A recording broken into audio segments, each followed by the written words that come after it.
social worker since 2008. So I don't know, is that 13 years? I don't know. It's been a long time that I've worked for my community.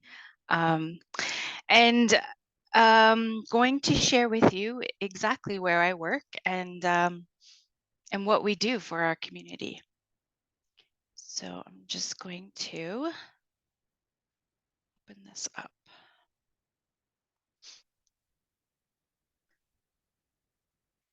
So this is the presentation that I usually share with new social work students and or practicum students that we have at KCWS. KCWS is a DFNA. So Manisha did share with me that the majority of the people here today have a background in children's services, and that's exactly what KCWS is. It is children's services that is specifically for the Samson Cree Nation. So in my presentation today, we'll go through what KCWS really is, how we're governed, what we are governed under.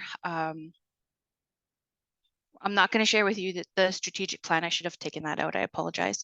And I'm going to share with you the different departments or different areas that KCWS operates. So we have a cultural department. We have obviously child intervention, and we operate our own foster care kinship. And we just developed a new program under prevention. We also operate our own group care and drive and family support programs. So a little brief history of KCWS. So KCWS was set up in 1980. Well, the vision started back in 1989, and it was really a vision to bring the Samson Cree Nation children back to their community.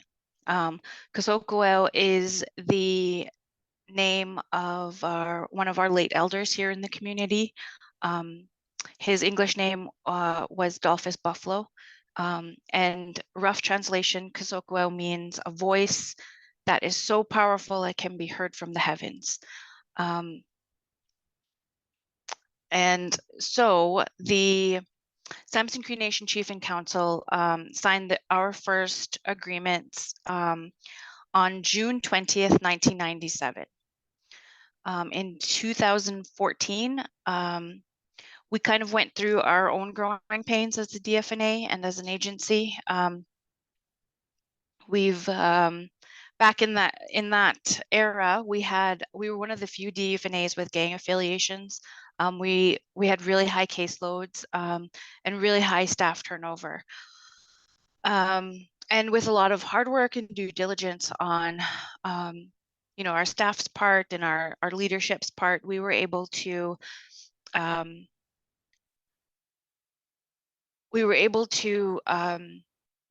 kind of turn that trend around.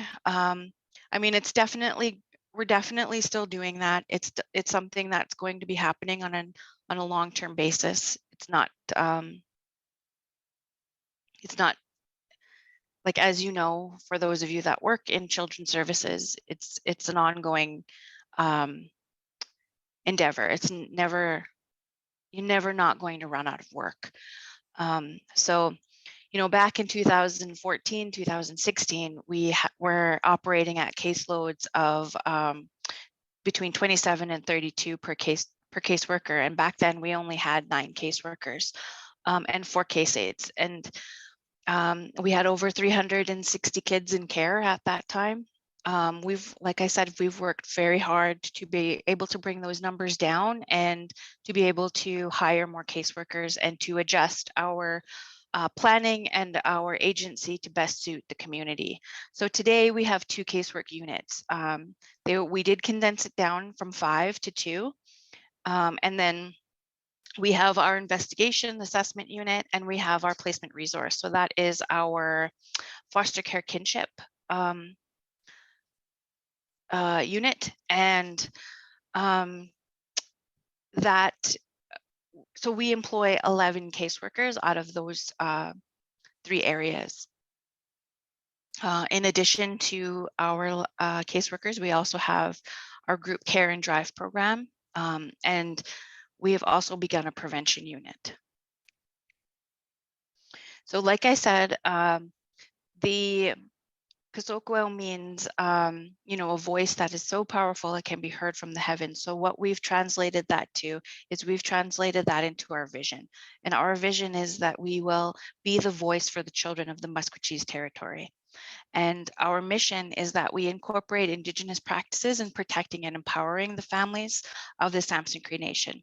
And we do this by reaffirming our Cree culture, and we do this by sustaining our a healthy community through enhancing the quality of life for our children, youth, and families. So how we achieve this is that we achieve this by providing quality care and protection to them, and by also reaffirming our Cree identity and incorporating our Cree values and traditions. And we operate with these values. So we operate with the value of kinship, of love and caring. Thank you, Carmen. We operate with patience, compassion. We operate with our Indigenous life and values, and we ensure that we are being industrious, that we're moving forward in a good way, that we are not stagnant. We're always trying to redevelop ourselves and learn from our past, our history, and our, I don't want to necessarily say mistakes, but definitely, we've had a lot of learning. And by doing all of this, we remember that we are Cree, we are Nehiyaw, and that we have our own way of life, and that we are always working towards, or continuously working within that that value. There we go. So we do have a board of governance. Our board meets every month, and we follow the Roberts Rules of Order. We have, as this is our current board, and our chief sits on our board as well as an ex officio. He doesn't necessarily need to come to all of our board meetings, but he makes it a point to be there, and that's something that is very grateful. We're very grateful to have his support and his leadership. And I think having him there has been something that has not only strengthened our values, but also strengthened our new way of practicing. So for those of you that are in children's services, this is, you have an idea of what a DFNA is, right? And so I put this in here because new social workers don't really understand what a DFNA is. And I'll just kind of give you a little overview. I don't want to get too deep into it because it's probably something that you already know. So KCWS operates under a tripartite agreement. So we have an agreement with 3 levels of government. We have an agreement with the federal government. We have an agreement with the First Nation, and then we have an agreement with Alberta. So we are accountable to all 3 levels of government. We are accountable to INAC for our funding, and also for our results. We are accountable. So our First Nation band councils, some of our council members sit on our board of governors, and that's how we're accountable to the nation. We also hold an annual general meeting every year to update our chief and council as to our progress, and that's how we're also accountable to the First Nation. The other level of government is, in order for us to operate children's services on the reserve, we need to have an agreement with Alberta. We need to say that we're going to work together to work under the SIFIA Act. And then there is so we work with the statutory director, but we're not government employees. We are DFNA, so we are a delegated First Nation agency. We also have access to the field liaison unit, First Nation field liaison unit. So they come and they help us with training, capacity, and support. And one of the pieces of our agreement in order for accountability is that we also are monitored monthly with TAPIS reports, and we also get audited by the Alberta government as well. So, like I said, quick overview. Many of you understand this more so than newer social workers. So, like I said, KCWS has different departments. So one of our departments is our cultural department. Our cultural department is responsible for offering and providing KCWS with all of the First Nation cultural needs that a child, a youth, or a family needs. So this year, so what we've done is we've done medicine picking, we've done medicine teachings. They offer cultural mentorship, they offer private counseling. They do professional, both for professionals and for personals. So our caseworkers are able to meet with our elders. We employ 2 elders, a male and a female, and we have a supervisor for that area. But we also have contracts for other elders in the community, because we understand that 2 people cannot provide that service to our entire agency. They also facilitate cultural awareness trainings for our group care, our foster parents and caregivers, and as part of mandatory training for our caseworkers. So some of the things that we do throughout the year is we have a spring feast.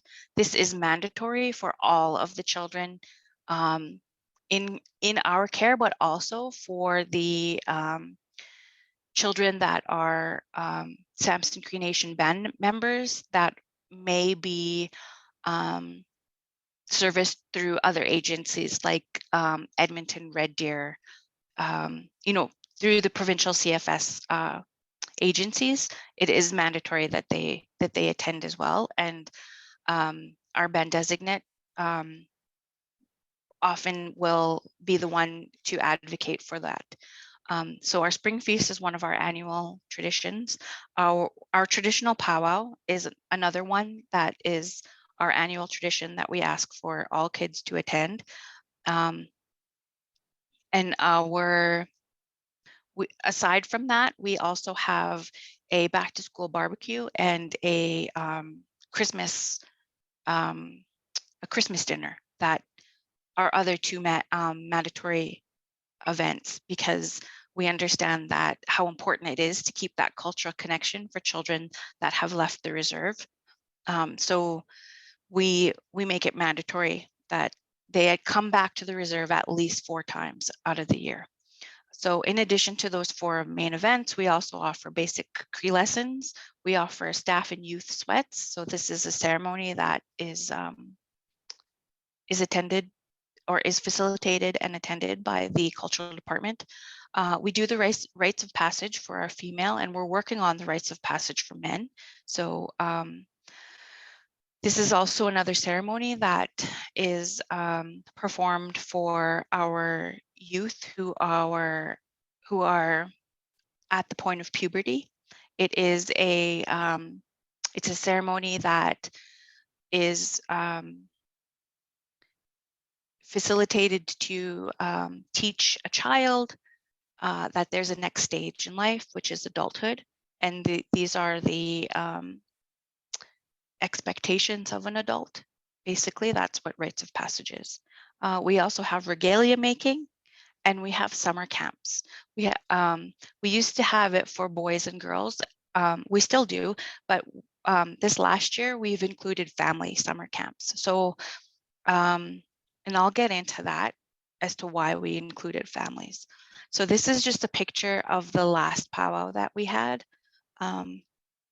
And these are some of our kids dancing, and it was well attended, and it's so much fun.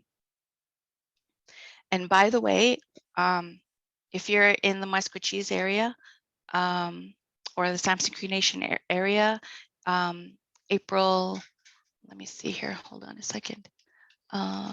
April 29th, we're having our powwow at the Four Nations Arena. So powwow is for everybody. So if you want to come out and join us, you're more than welcome to. So we have a finance department in our area or in our agency, and our finance department is just basically what a finance department does. They are in charge of processing and monitoring our expenditures and our accounts. They work very closely with our federal partners in order to ensure that the funding that we're getting is being spent appropriately, and that we are continuously working within a surplus rather than a deficit. So I'll give you, hopefully I've talked long enough to give you some time to read what a finance department does. It's very straightforward. So let's go into our child intervention. So these are some of our babies in our last powwow. I put it in there because we haven't had a powwow since 2018. So basically, child intervention. I mean, I don't think that I need to go into great detail about what that means. There is a misconception that, you know, we just go out and take kids, as you all know. Unfortunately, that's not how it works. We don't just go around and, you know, try to track down kids wherever we're not, you know, hungry for it. Somebody needs to make a report into our intake, and we follow the SIFIA Act. We are also under this main act, we are also delegated for PSECA and DECA, and we make every effort to keep children safely at home. And if the child does need to leave the home temporarily, we work with the parents, family, and community to ensure that the child remains connected to familiar people and places. And we've done that even prior to the change of the casework practice model.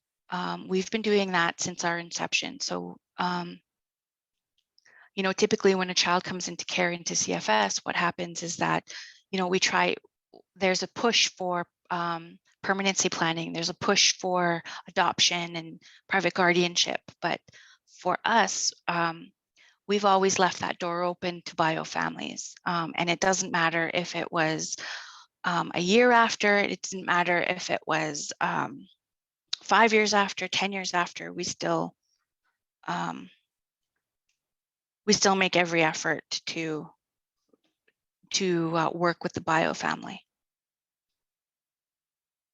So this is just a little overview of our intake and assessment process. So we have the report from the community. So that can be anybody from the RCMP, the schools, family members, that can be anybody. A report from the community comes in. We take all of the pertinent information. The next step is we consult with a supervisor. We review CCO, you know, our assessment and intake team does all of their collateral calls. And you know, like we said, so I don't know how much I should go into this because I was told that you all should know this process. So This is just a quick overview. Like, we do the collateral calls, right? You have 5 days after that to consult with your supervisor. You have 10 days to consult again if no decision is made, right? You have 15 days to consult with a manager. You can go into your safety. If safety has been determined, you can close that intake. You can go into safety A, safety B, right? You have 40 days to finish all of that. And that, so if we choose to bring a child in care, right, there is the collateral consult with the manager or the director. And then we follow into the legal authorities of bringing a child into care. So there is, the intent of this slide is to show people that there is an in-depth process, that it's not just a, blase or laissez-faire kind of, attempt in bringing a child into care. Like I said on the previous slide, we don't go looking for kids. There's backup here. There's an entire process. It's not something that we take lightly.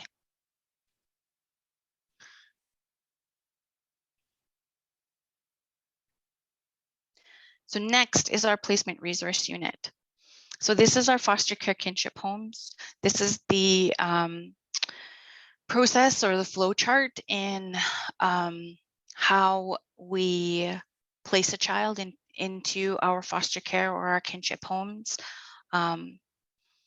There is, there's the initial placement, right? And then you have 90 days to do homes, or up to 90 days to do a home study.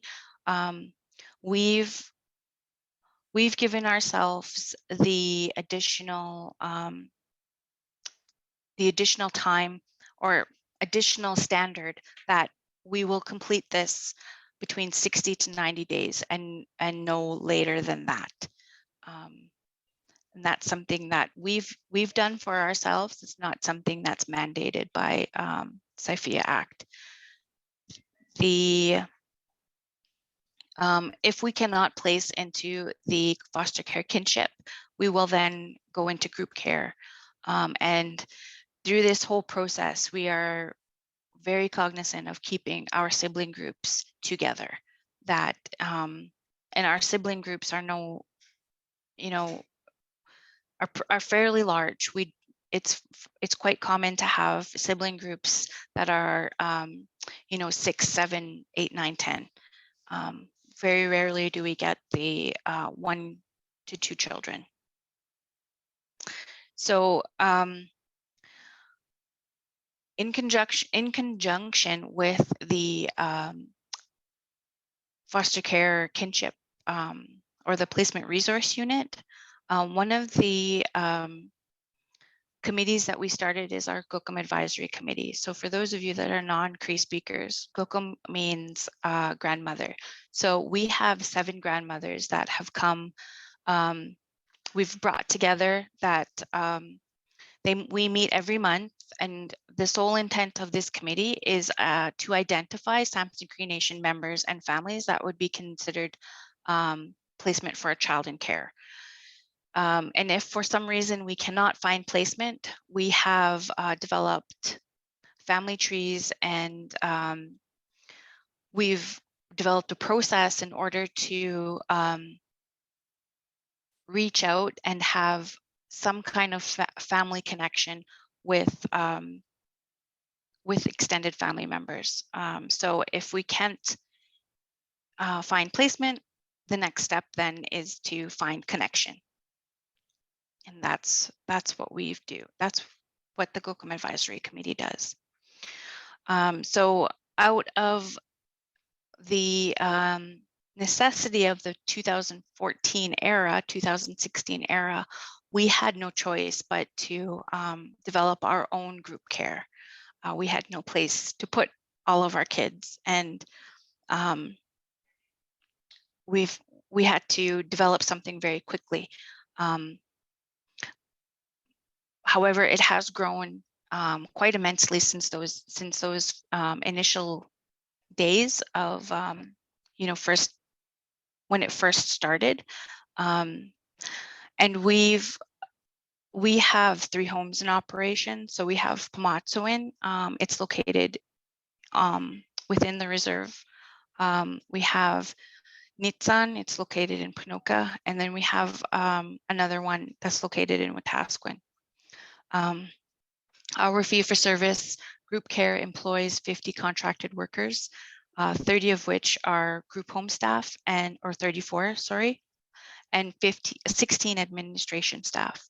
And I put this up here because we had a round dance for our 20th anniversary, and these 3 little men here, in conjunction with our cultural department, we had a whole group actually come down and not only learn the language, but also learn to sing. And these 3 little men here they were so proud because they learned a couple of songs and they were able to sing with the adults, and they knew the song because obviously we were teaching it, right? And they were just so happy. And yeah, we were very proud of these little boys. So I just took a quick picture of that, and I thought, let's put that in the slide. So next is our fee-for-service drive and family support program. So again, born out of necessity, we've had no choice but to develop our own drive program. And this is very straightforward. We provide transportation to and from various places. So like family visits, appointments, all of the things that you would need typically for a vehicle. And out of our drive program, we also have family support workers. So we provide families with a support person to help them achieve their goals. So that could be, and they do dual jobs. So they can do family support, but they also can do youth work. And we have 9 drivers on contract, and we have 9 family support workers on contract. So the next is our prevention unit. So our prevention unit is something that is brand new. We've only had it in operation for a little over a year. And out of our prevention unit, we have these 4 models. So our Gokum advisory is out of prevention. It's something that we've developed in order to have a working relationship with our community members. And as for those of you that are in children's services, it can be tiresome looking for placements for these children. And if we can keep them together, and if we can keep them with family or on the reserve, we all know what connection does, and we all know that connection is imperative for children in care. So our prevention unit devotes its time solely to connections. We have a permanency strategy that combines the mandated provincial legislation of having our PGO kids have a permanency plan. We combine that with Mio Pamatsawin. So Mio Pamatsawin is living a good life. And that's a rough translation. It's a concept that we've kind of merged not only with our vision and our mission, but also with how we dole out those services to children in care. So part of our part of what our prevention unit does is they have two areas. So one area is permanency strategy or permanency planning. And we also have out of that a reassessment tool. So we've called that our HOPE model. We want to reassess the possibility of returning children and youth back to the care of their parents or immediate family.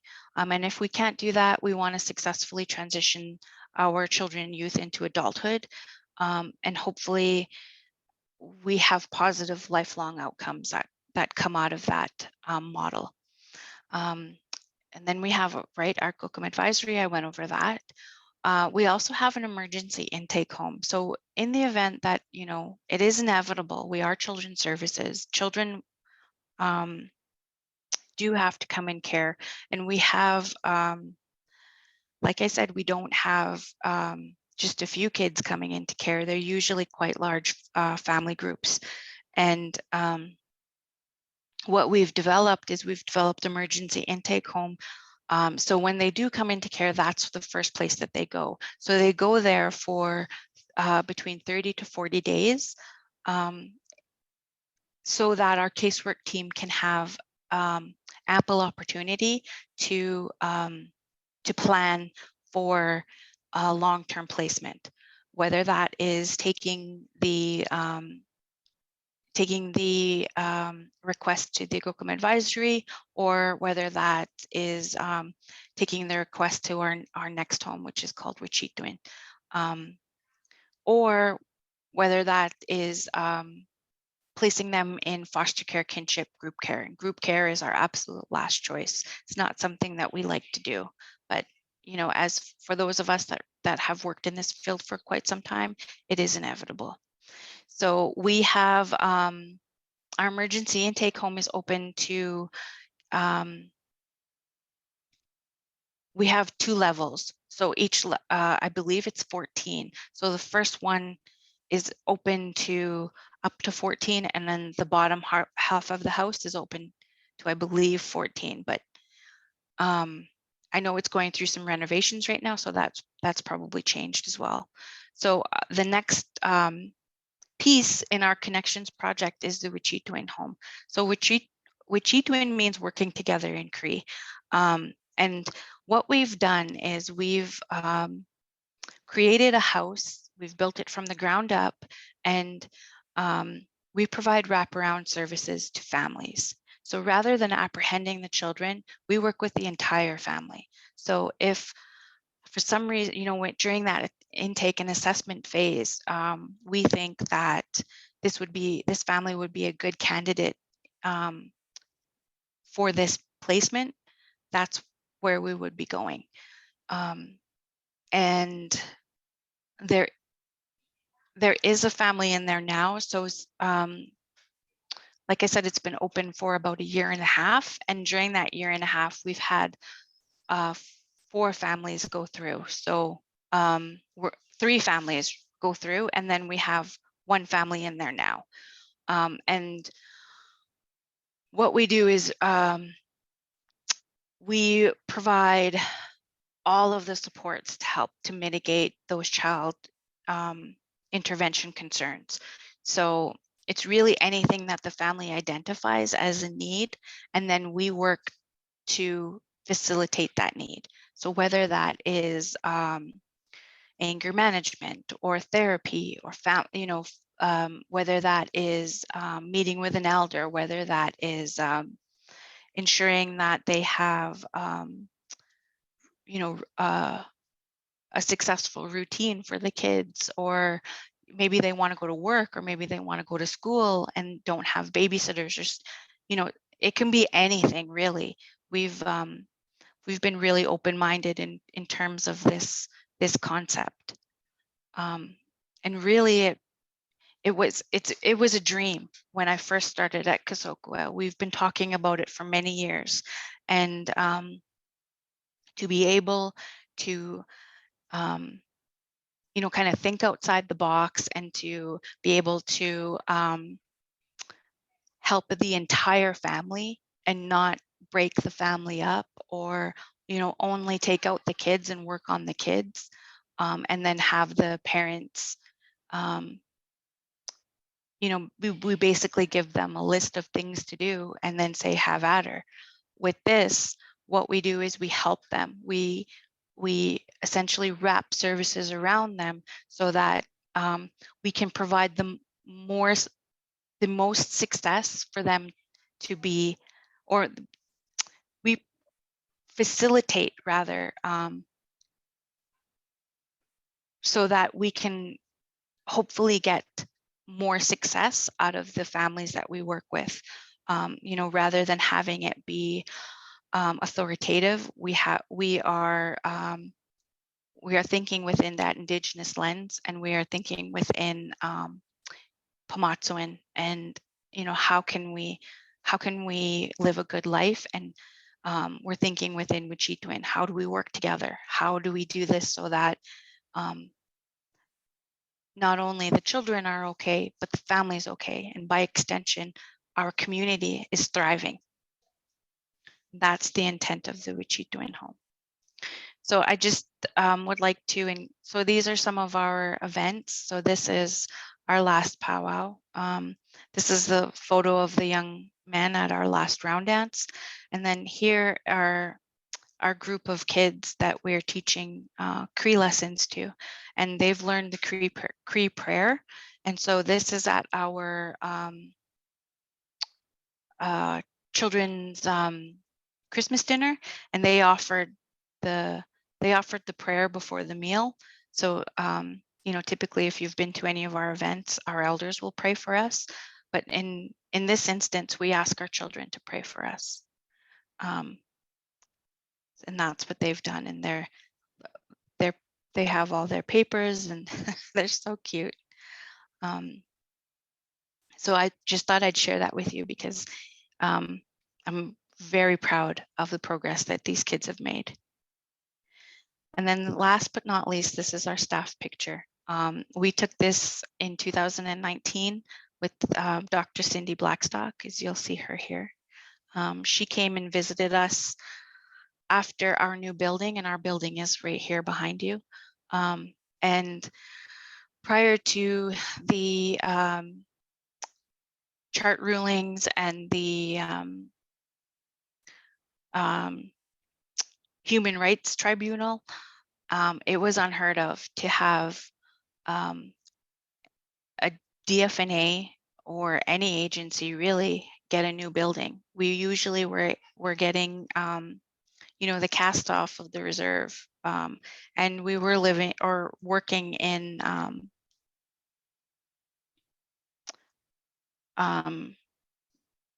I mean, our last our last building was condemned. It was deemed to be condemned when we got it assessed by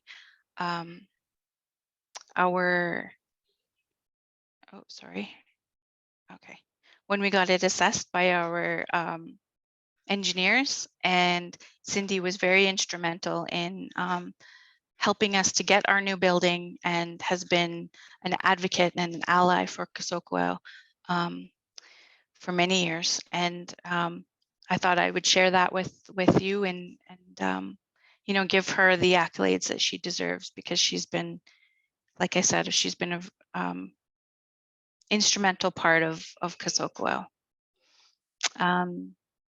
Hopefully that made sense. If you have any questions, I don't know, by all means. Hi. Hi. I do have a quick question. So first of all, I absolutely applaud you and your group. It sounds like you guys are doing amazing work with your families. I know that the rest of the province really struggles with trying to find and maintain Indigenous kinship care and foster care homes. Do you also struggle with that? Absolutely. And you know, that hence the inception of our GOCM Advisory Committee. We really needed to think outside the box, and really needed to work with the community in breaking down those old barriers of, being baby snatchers, or, being somebody who is authoritative and somebody that is untrustworthy. And we've worked really hard to try to work with the community, and we're slowly breaking those barriers down, but it's definitely a challenge, because people are very standoffish when it comes to working with children's services.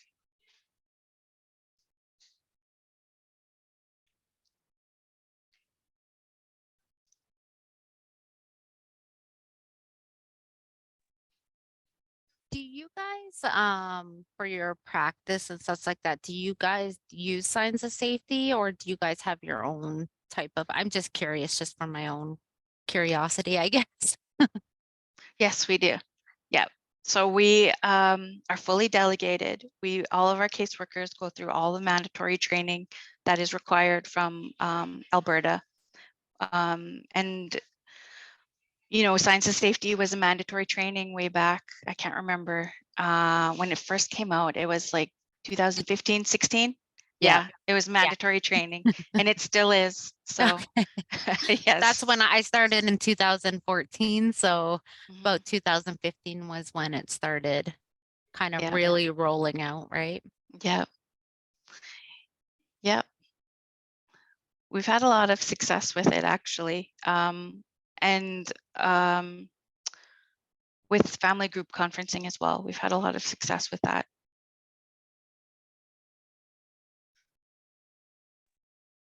I like how you offer prevention services. I often think like it's less disruptive, less traumatic, the family staying together, they're having services provided to them as opposed to going in and removing the children like that. I don't know why we don't focus more on prevention. Like when we see there's issues, like why can't we go in and offer the services before it gets to the point that we have to, come in and remove the family, like dismantle the family, right?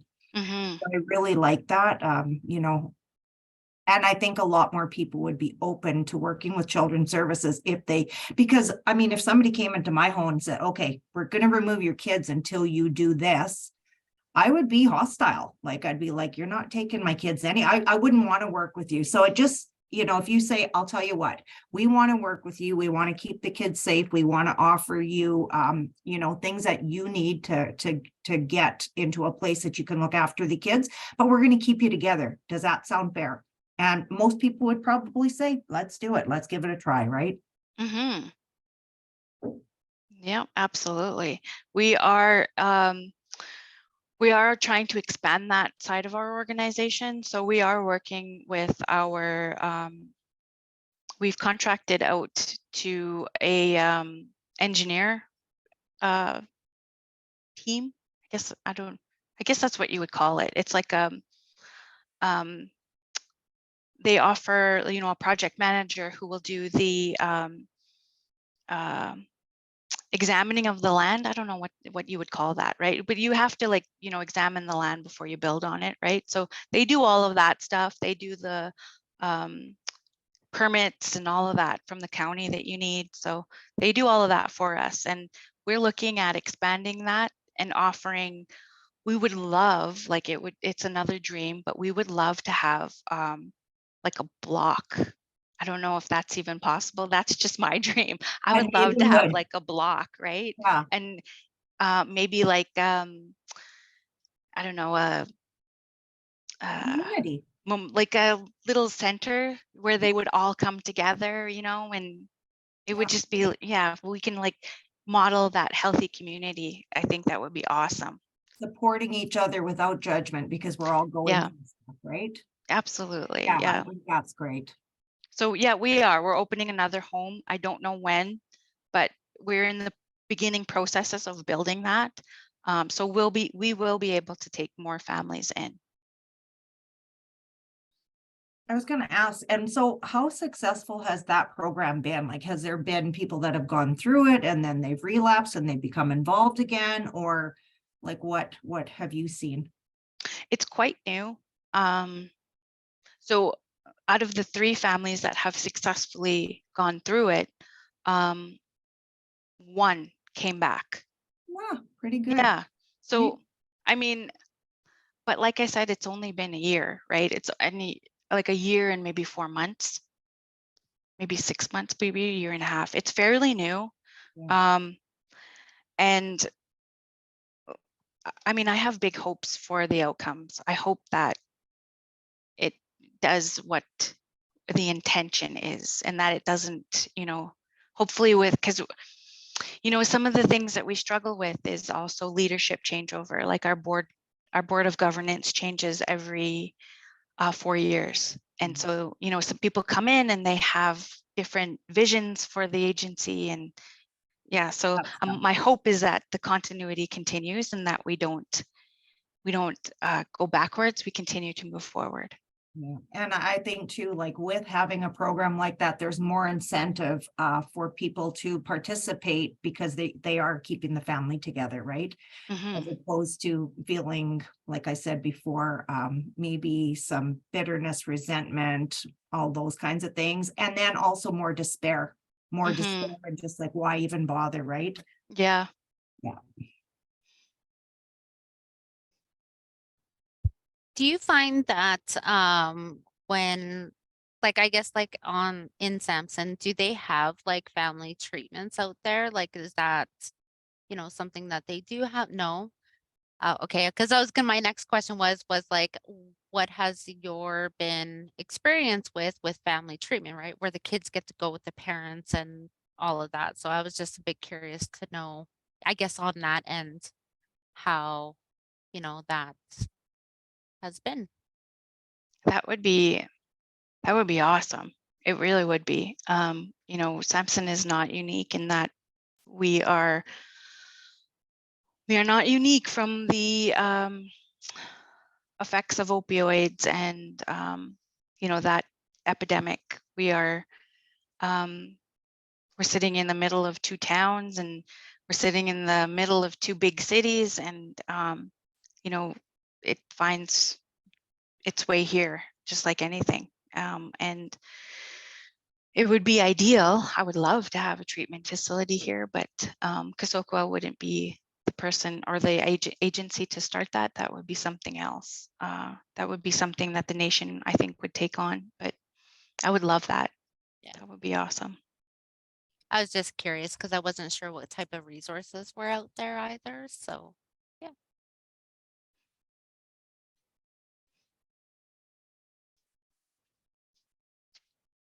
Okay. Does anybody else have any questions? No?